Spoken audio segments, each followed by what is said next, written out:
I was joined a short while ago by my regular Thursday guest, the man you saw having that Barney with Matt Kean, Nationals frontbencher Barnaby Joyce, the former Deputy Prime Minister. Barnaby Joyce, thanks for joining us. That was quite the argument there. Pleasure.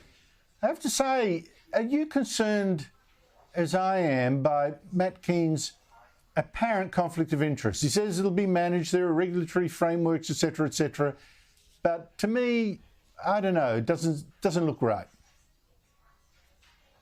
Well, it sounds like something that Mr Kean has to explain, but, Andrew, I can't believe that, that there'd be anything like that. I mean, I've met Matt, and I know that, that he's come to this position on renewables because he just couldn't sleep at night, and intermittent power was his saviour, and that he is on a quest to save Australia from instantaneous combustion by having 82% renewables by 2030.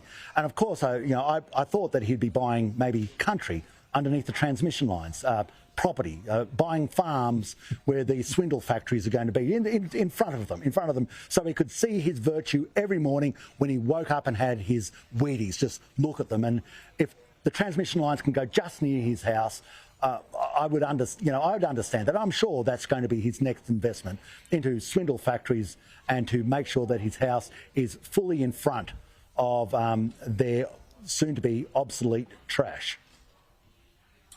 I don't think they're going to be building any solar farms or wind factories near his house, but there you go.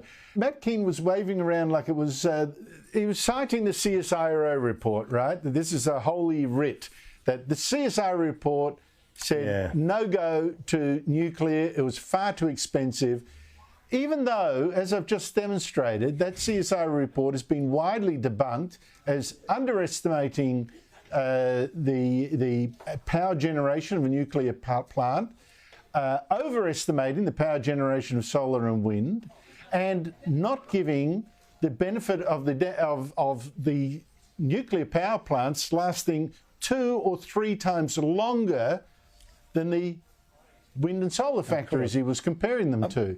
I mean, how could he do this? Of course.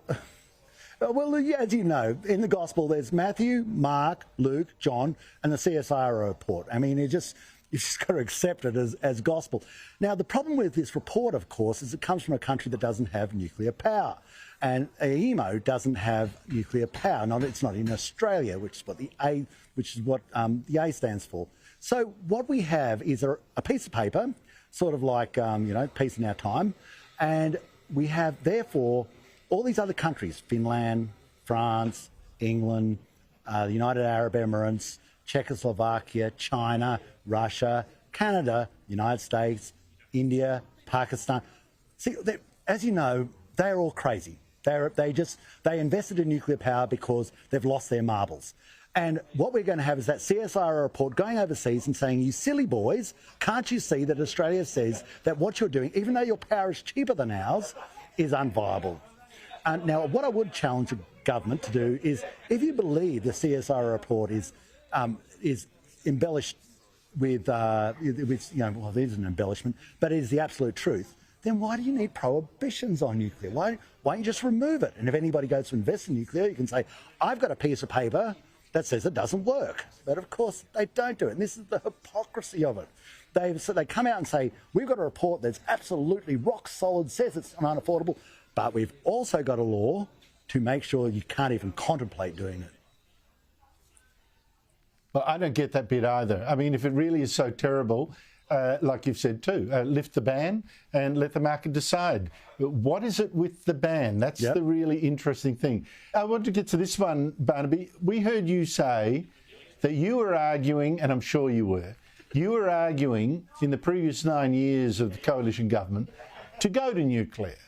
But Scott Morrison, then Prime Minister in the last few years, said to you, no, the polls don't support it. Can you tell us a bit about that conversation and what it tells you about the Morrison government?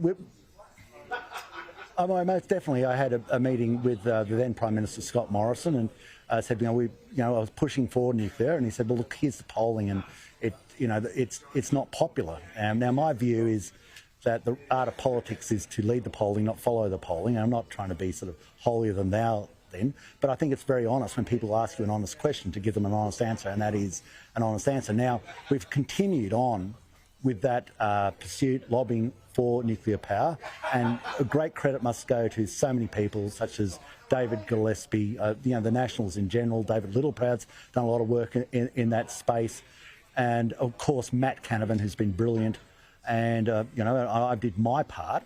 And what we're making sure, Keith Pitt, incredible. What we've done is now move the debate so there is support for nuclear power.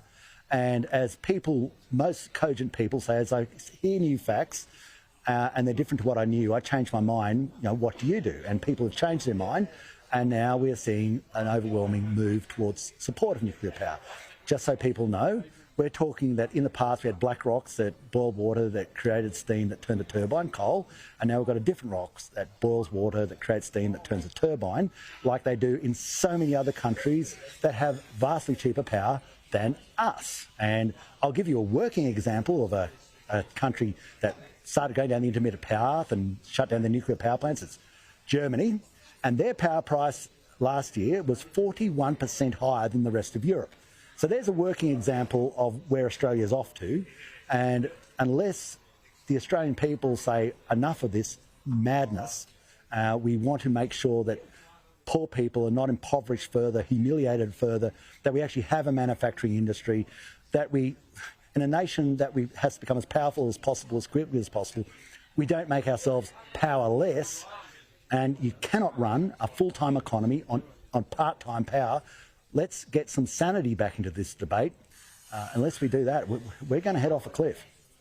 Barnaby Joyce, thank you so much for your time. Always a pleasure.